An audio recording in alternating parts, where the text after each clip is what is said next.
वालेकुम everyone, welcome to study zone with Sania. आज हम बात करने वाले हैं एक ऐसे सुल्तान के बारे में जिसने ना सिर्फ दिल्ली सल्तनत को मजबूत बुनियाद दी बल्कि अपने नाम को हमेशा के लिए तारीख में अमर कर दिया। सुल्तान शमसुद्दीन इल्तुतमिश।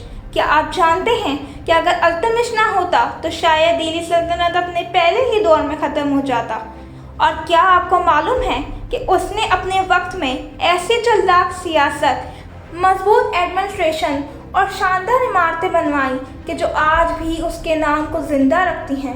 इस वीडियो में हम देखेंगे इल्तुतमिश की कामयाबी की कहानी, उस वक्त की ताकतवर सियासत और वो सीक्रेट स्ट्रेटजीज जिसने उसके घराने को ताज तक बनाए।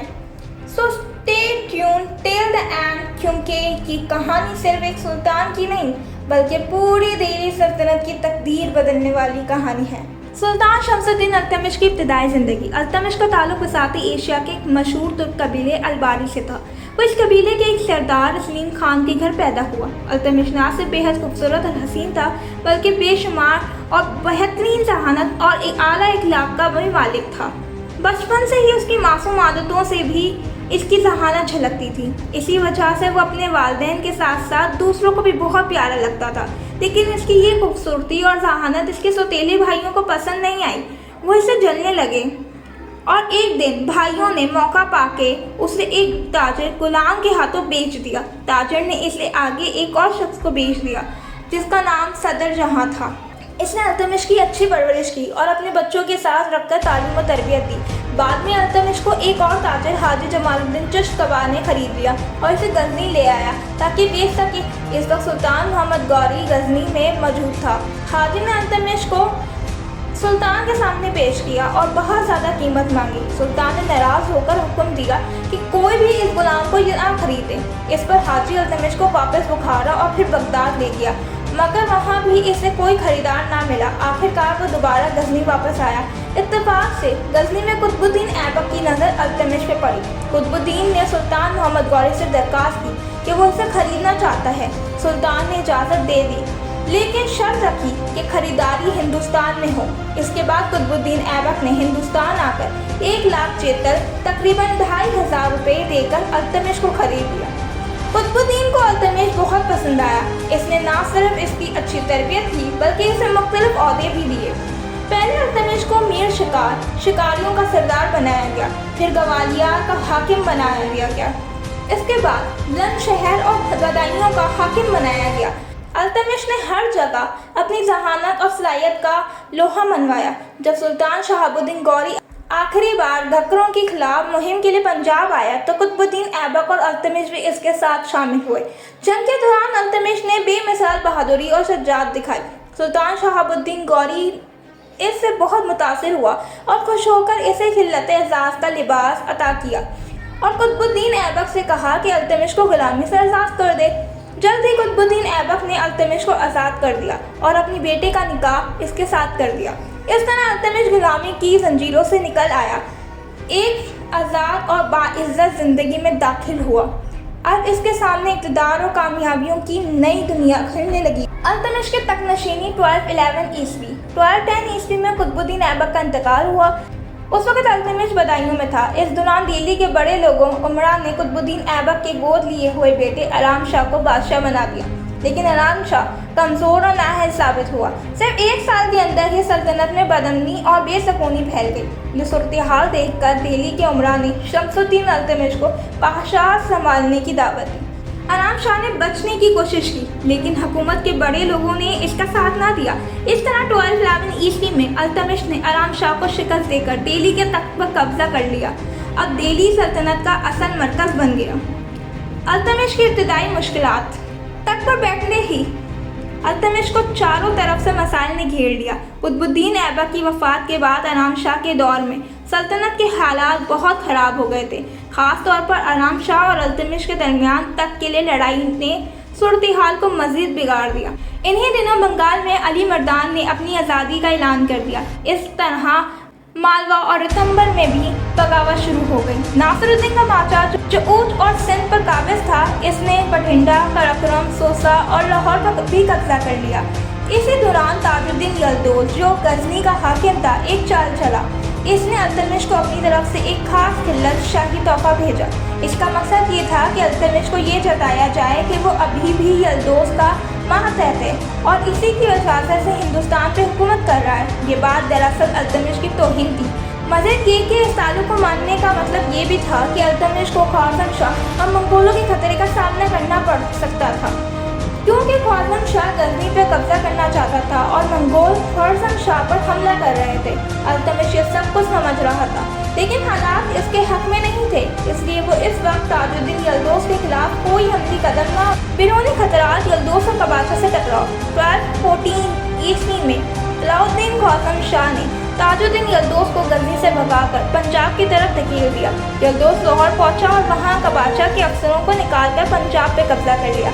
इस वजह से दिल्ली की सल्तनत के लिए खतरा और बढ़ गया। अब सुल्तान अल्तमिश ने इरादा किया कि पंजाब को यल्दोस के कब्जे से आज़ाद कराया जाए, मगर इससे पहले ही यल्दोस ने खुद दिल्ली पर हमला कर दिया। अल्तमिश ने आगे बढ़कर तरावरी के मकाम पर इसका मुकाबला किया और 1216 ईस्वी में इसे सख्त शिकस्त देकर बदायूं के किले में कैद कर दिया। बास मौरखीन के मुताबिक यल्दोस को कत्ल किया गया, लेकिन ज़्यादातर तारीख की किताबों में लिखा है कि वो कैद ही में कुछ दिन बाद मर गया और बदायूं में दफन हुआ। इसके बाद जब अल्तमिश दूसरी तरफ मसरूफ़ था तो कबाचा ने एक बार फिर पंजाब पे हमला करके लाहौर पे कब्जा कर लिया, लेकिन अल्तमिश ने 1217 ईस्वी में इसे भी शिकस्त देकर सिंध और मुल्तान की तरफ भगा दिया। कुछ मौरखीन का ख्याल है कि कबाचा ने अल्तमिश की इताअत कबूल कर ली और इसे सिंध, मुल्तान और मगरबी पंजाब का गवर्नर बना दिया गया। इसी दौरान अलाउद्दीन ख्वारज़म शाह ने गौर और गजनी को फतह करके कौरी खानदान का खात्मा कर दिया। इसकी फौजें हिंदुस्तान की तरफ बढ़ीं, लेकिन मुल्तान के करीब कबाचा से शिकस्त खाकर वापस लौट गईं। इस कामयाबी के बाद कबाचा ने दोबारा अल्तमिश के खिलाफ सरगर्मी दिखाई, लेकिन अल्तमिश ने इसे शिकस्त देकर गुजरात की तरफ भगा दिया और सिंध के इलाके दीवल तक अपनी सल्तनत में शामिल कर लिया। लेकिन कुछ दिन बाद कबाचा ने एक बार फिर सर उठाया और मौका पाकर सिंध और सिविस्तान पे कब्जा कर लिया। जलालुद्दीन अल्तमिश के इशारे को अच्छी तरह समझ गया। जब इसे ये यकीन हो गया कि दिल्ली की तरफ से ना तो मदद मिलेगी और ना ही पनाह, तो वो सिंध और मकरान के रास्ते से ईरान की तरफ निकल गया। लेकिन इस बार मंगोल इसके पीछे नहीं आए, बल्कि मौत ने इसे घेर लिया। रास्ते में एक मजहबी शिद्दत पसंद ने इसे कत्ल कर दिया। लगता है कि जिस तरह ख्वारज़म शाही सुल्तानत ख़त्म हो गई थी, वैसे ही जलालुद्दीन की ज़िंदगी का भी वक्त आ गया था। आखिरकार वो भी ज़िंदगी का दामन छोड़कर मिट्टी में जा सोया। कबाचा को ख्वारज़मी और मंगोल हमलों की वजह से बहुत नुकसान उठाना पड़ा। ख्वारज़मियों ने इसका बड़ा हिस्सा अपने कब्जे में कर लिया। मंगोलों ने मुल्तान पे हमला करके लूट मार की और जलालुद्दीन की बाकी बची हुई फौज ने सिविस्तान पे तबाही मचाई। इन सब बातों से कबाचा काफ़ी कमज़ोर और परेशान हो गया। इस कमज़ोरी का फ़ायदा उठाते हुए अल्तमिश ने इस पर हमला किया और बठिंडा, कराम और सुवास पर कब्जा कर लिया। फिर 1227 ईस्वी में अल्तमिश ने कबाचा की दारुल-हुकूमत ऊज पर फौज कशी की। कबाचा ने हालात बिगड़ते देखकर अपने वजीर को फौज देकर किला ऊज में छोड़ा और खुद खजाना लेकर किला बक्कर चला गया। एक महीने के मुआवजे के बाद किला ऊज फतह हो गया। नासिरुद्दीन कबाचा ने जब ये खबर सुनी तो वो इतना मायूस और शिकस्त खोरदा हो गया कि इसने खुदकुशी कर ली और अपनी ज़िंदगी दरिया सिंध के लहरों में ख़त्म कर दी। बास मौरखीन का कहना है कि वो सिंध के पार जाने के लिए कश्ती पर सवार हुआ, लेकिन कश्ती उलट गई और वो डूबकर मर गया। बहरहाल कबाचा के खात्मे के बाद अल्तमिश ने समंदर के किनारे तक का सारा इलाके अपने कब्जे में ले लिया। अपने नुमाइंदे मुकर्रर करके दिल्ली वापस आ गया। ऊज के मकाम से अल्तमिश तबकात नासरी के मुसन्निफ मनहाजुस सराज को, जो कुछ दिन पहले हिंदुस्तान आया था और ऊज में रह रहा था, अपने साथ दिल्ली ले गया। जब तक अल्तमिश को बिरूनी खतरात से निजात नहीं मिली, इसने कोई बड़ी मुहिम शुरू नहीं की। लेकिन जब मंगोल वापस चले गए और कबाचा का खात्मा हो गया तो 1224 ईस्वी में इसने बंगाल की तरफ तवज्जो दी। बंगाल में अली मर्दान ने बहुत ज़ंग कर रखा था। इसने गियास का खून बहाया, जिसकी सज़ा इसे अपनी जान देकर चुकानी पड़ी। इसके अफसरों ने इसको कत्ल करके इसकी जगह नासिरुद्दीन अवास, हसामुद्दीन अवास को हुक्मरान बना दिया। अवास ने हुकूमत संभालते ही खुद मुख्ताराना रवैया इख्तियार किया और बहार को भी अपने कब्जे में शामिल कर लिया। 1225 ء میں سلطان التمش نے اس کے خلاف فوج بھیجی اور پہلے پہاڑ پھر بنگال پہ قبضہ کر لیا۔ بعد میں اس نے اوس سے اطاعت کا وعدہ لیا اور بطور نذرانہ ہاتھی وصول کیے۔ پھر التمش نے اپنے بیٹے ناصر الدین کو بہار اور بنگال کا حاکم بنا کر خود دہلی واپسی آ گیا، لیکن التمش کے جاتے ہی اوس نے پھر بغاوت کر دی۔ اس وقت اودھ کا ناظم بھی ناصر الدین محمود تھا۔ التمش کے حکم پر اس نے بہت سختی کے ساتھ اوس پر حملہ کیا اور لڑائی میں اوس مارا گیا۔ اس کے بعد لکھنوتی پر بھی قبضہ کر لیا گیا اور 1226 عیسوی میں بنگال براہ راست دہلی کی سلطنت میں شامل ہو گیا۔ 2 سال بعد 1228 عیسوی میں ناصر الدین محمود کا انتقال ہو گیا۔ اس کا فائدہ اٹھاتے ہوئے وہاں کے خلجی سرداروں نے دوبارہ بغاوت کی، ملک اختیار الدین خلجی کو اپنا لیڈر بنایا۔ اس وجہ سے 1230 عیسوی میں التمش کو خود فوج لے کر بنگال جانا پڑا۔ اس نے دوبارہ بنگال اور بہار پر قبضہ کر کے انہیں دہلی کی سلطنت کے الگ الگ صوبہ بنا دیا۔ التمش کے زمانے تک بغداد کے عباسی خلیفہ کی سیاسی اختیارات بہت کم ہو گئے تھے، لیکن دینی اور اخلاقی طور پہ اس کا مقام ابھی بھی پوری اسلامی دنیا میں بہت اونچا سمجھا جاتا تھا۔ عام طور پر اس کی تائید اور اجازت کے بغیر کسی بھی اسلامی حکومت کو خلافت کے اصولوں کے مطابق درست اور جائز نہیں مانا جاتا تھا۔ ان حالات میں عباسی خلیفہ کا فرمان اور خط منشور اس کی کمزوری کے باوجود بڑی اہمیت رکھتا تھا۔ کہا جاتا ہے کہ 1229 عیسوی میں التمش کی درخواست پر بغداد کے عباسی خلیفہ نے اس کے پاس بہت سے تحفے اور حکومت کی سند بھیجی۔ اس کے بعد التمش کو باضابطہ طور پر برصغیر میں حکومت کرنے کا حق مل گیا۔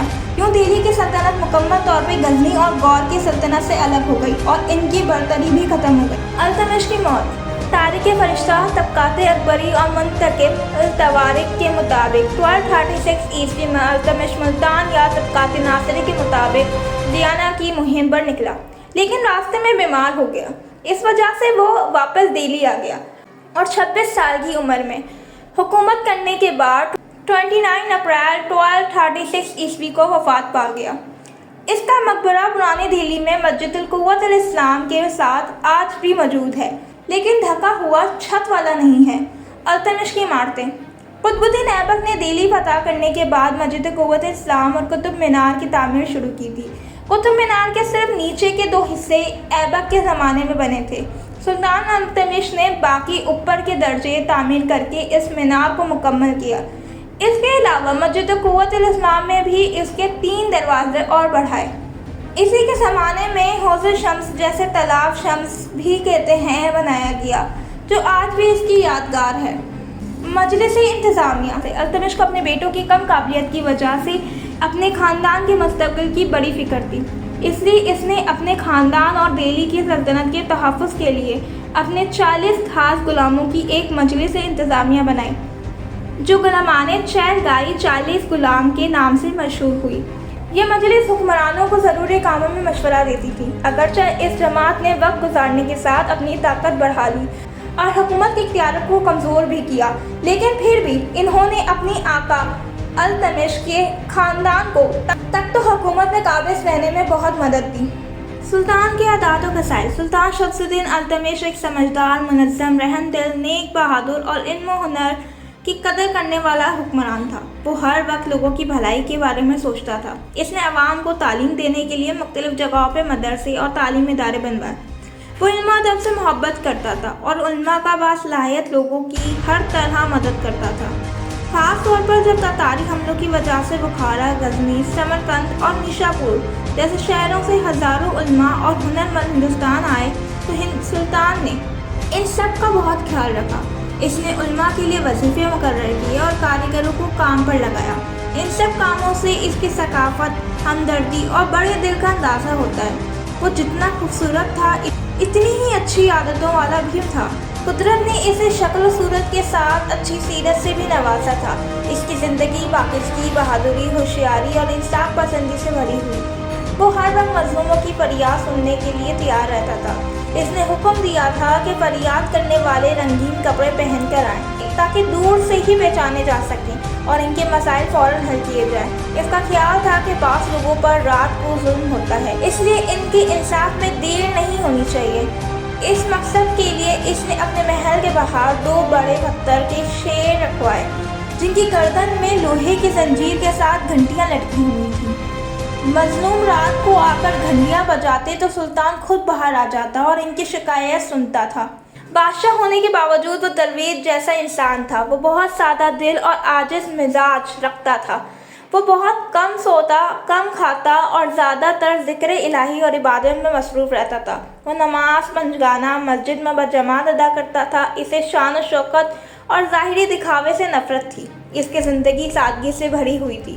وہ رات کو تہجد کے لیے اٹھتا تو وضو کے لیے پانی خود کنویں سے نکالتا تاکہ نوکروں کو تکلیف نہ دے۔ اکثر حضرت عمر کی طرح عام لوگوں کے حالات جاننے کے لیے رات کو گشت کیا کرتا۔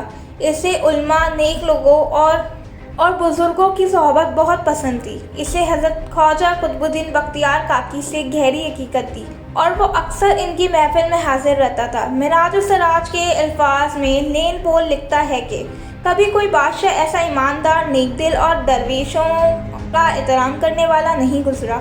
بزرگان دین کی صحبت نے اس کے اخلاق اور عادات کو مزید پاکیزہ کر دیا تھا۔ اس کے کردار کی پاکیزگی کے بارے میں ایک روایت مشہور ہے کہ کہا جاتا ہے کہ حضرت خواجہ بختیار کاکی نے وفات سے پہلے فرمایا کہ میری نماز جنازہ وہی شخص پڑھائے جس میں یہ اوصاف ہوں: اس نے کسی نامحرم کو ہاتھ نہ لگایا ہو، اس نے کبھی بغیر وضو کے آسمان کی طرف نہ دیکھا ہو، اس نے نماز عصر کی سنتیں اور پہلی تکبیر کبھی نہ چھوڑی ہو، اس نے ہمیشہ فرض نماز بجماعت ادا کی ہو۔ جب لاکھوں لوگ نماز جنازہ میں موجود تھے تو کوئی بھی امامت کے لیے آگے نہ بڑھا۔ بالآخر سلطان شمس الدین نے روتے ہوئے آگے بڑھ کر کہا: اے اللہ، آج سب کے سامنے میری رسوائی کر دی۔ اس کے یہ الفاظ سن کر سب کی آنکھوں میں آنسو آ گئے۔ اس واقعے کو صرف 5 ماہ بعد ہی سلطان بھی اس دنیا سے رخصت ہو گیا۔ اگر آپ اس چینل میں نئے ہیں تو چینل کو لائک کریں، شیئر کریں اور سبسکرائب کرنا مت بھولیے گا، اور ساتھ ہی ساتھ کمنٹ کے اندر اپنی رائے کا اظہار بھی کریں۔ ہم آپ کی بات کا ضرور جواب دیں گے۔ Thanks for watching.